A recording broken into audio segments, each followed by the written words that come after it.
Glenn takes Marquetta to a party, and everyone sat around and doing a song. And it reminded me of, my dad used to play in a brass band back in Yorkshire. This is the flower of Yorkshire. And he would take me very drunken evenings with him and his bandmates, and they would kind of go on competitions, and we would go back to the band room, and then everyone would do their song. And it was something about the way working class men could communicate through music in a way that they couldn't in words. And I thought, whoa, I wonder if we could get that going on, which is when I came up with the idea for having a bar on stage. The actors all singing songs as the audience arrived, and the audience going on stage and being able to get a drink from the bar. So that was my first thought, and that's what happened. And I mean, it took quite a lot of pushing to get that on Broadway, because audiences on stage, what? Liquor on stage, what? But we got there. Second row.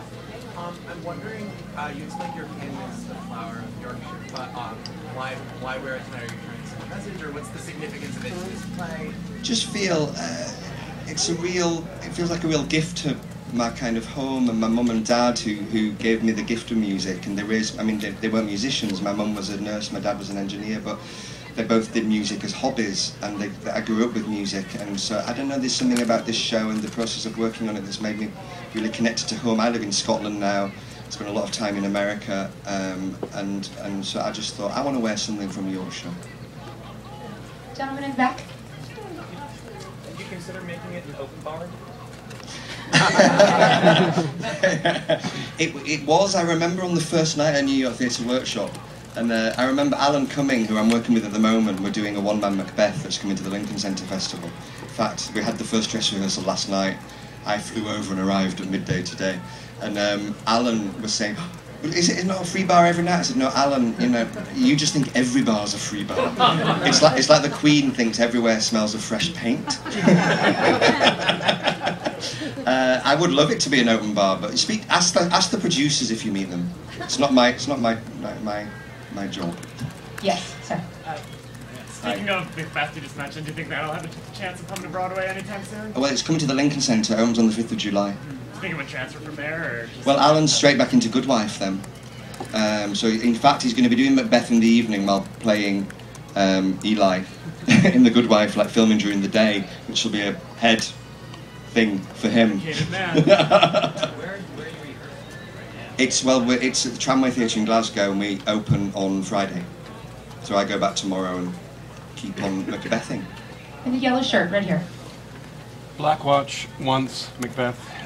What connects the projects you work on? I don't know. They're incredibly disparate, I know, but I was just saying to somebody in there that I think theatre is a really good moment because we can't be digitalised.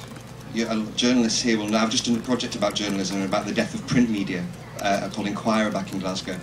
And all through it I was thinking, I'm so glad I work in a medium that can't be digitalised, because you have to actually buy a ticket and come into a space to see what we do.